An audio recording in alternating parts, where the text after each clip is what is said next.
Guys, I have a confession. I got high with a legit crackhead. I'm not even I am not even joking. Let me tell you how it happened. So, this was back when I was living with my boss once upon a time. And he had a nice little apartment. It was just me, him, and his wife.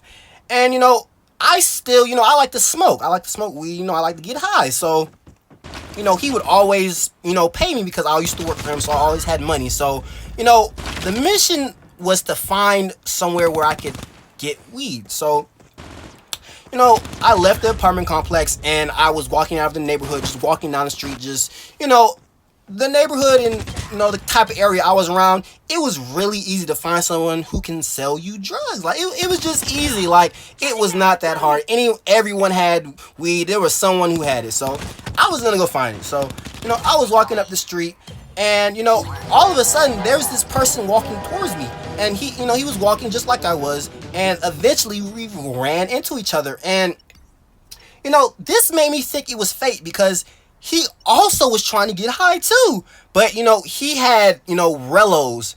And, you can roll up weed with Rellos, of course. So, we were talking about it. And he was trying to get high too. So, we just ended up walking together. But, I kind of felt like something was off. And he was just off. Like, I didn't know what it was. He just had a little tick about him. Like, he just wasn't regular. He wasn't normal. Like, the first sign that I knew something was wrong with him, he just had just a lot of just like pimples and just blisters on his face. And I didn't really say anything to him about it, but the weird thing about it was he just told me everything about himself, just off rip. We were just walking and talking, and he just told me everything. He just told me, oh, I used to do crack, I used to do cocaine, I used to do every drug, I used to get big high, I used to get high. Like, I was confused. I was just like, I did not ask you for any of this information. And when he told me this, I really didn't want to, smoke with him anymore, because I was kind of like, yeah, you're a little weird guy, you're a little, why are you telling me this? I didn't ask you all this information. Like, he just wanted to tell me just to tell me he did, hardcore drugs. I did not care regardless, but I didn't want to tell him that, so I just kept my mouth closed and we just kept talking and walking. So eventually we get up to this gas station. And, I went to the gas station and I was going to go get Rellos myself because I knew I was eventually going to go find a plug. So I might as well have just go get some Rellos. So I just went to go get some Rellos and I walked out of the gas station. And I just saw this guy and he had some long dreads, and I figured, he might sell drugs. I just had that feeling, black guy, dreads, I felt like he sold drugs.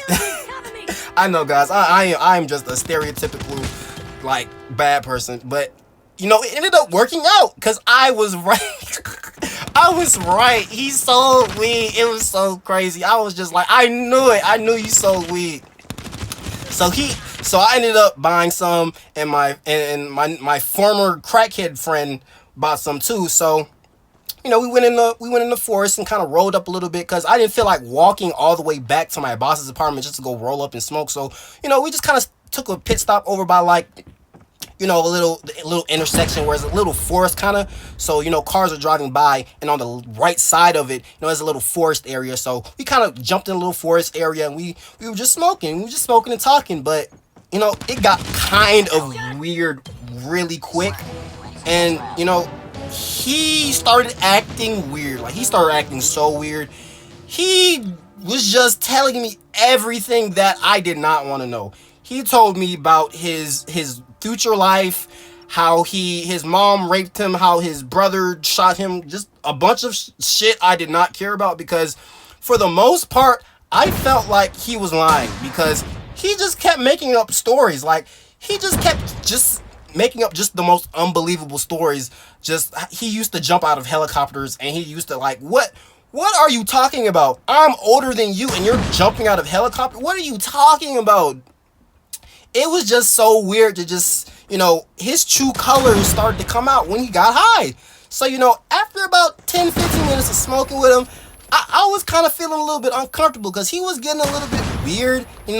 When I get high, I get kind of chill, but when he got high, he just was ready to just jump out his pants. Like, he was just so, like, I did not know what was wrong with him. So, you know, I was very intent on leaving. So I was kind of trying to sneak my way out of there, and he kind of figured that. He kind of noticed a little bit. He kind of noticed I kind of tried to back off a little bit. So, you know, I ended up leaving anyway, regardless of his feeling, because I did not care how he felt, because he was very awkward and weird. So I ended up leaving anyway. And, you know, as I was walking down the road on the way back to my boss's apartment, I noticed that he was following me. Like, he was following me. I was like, why is this crackhead following me? And, you know, he was just following me for about 10 to 15 minutes before I stopped and confronted him. I was like, hey dude, why are you following me? Like, stop following me. I'm going back to my apartment.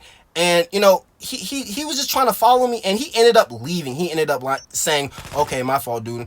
And he ended up leaving. I don't know what his intent was to follow me back to my apartment was. You know, I don't know what he was trying to do, but it was not going to work, because I was not going to let him follow me for a 30-minute walk back to my apartment. That was not going to happen. I was reluctant to even let him follow me for 15 minutes, because that's basically half the way there. So I was not going for any of that. So yes, he is a grade A crackhead, and I will never see him again. And I'm very happy about that fact, because something was wrong with him. Something was very wrong with him, because there's no way. There is no way you can just. It was just crazy, guys. I will never forget this experience, because it taught me not to trust everyone and just be cool with everyone, because you don't know. You really don't know the true colors of people. You really don't, guys. It's the most craziest part. But that is the story of when I smoked with a crackhead. I hope you guys enjoyed. Please like and subscribe, and I'll be back at it again with another video. Love you guys.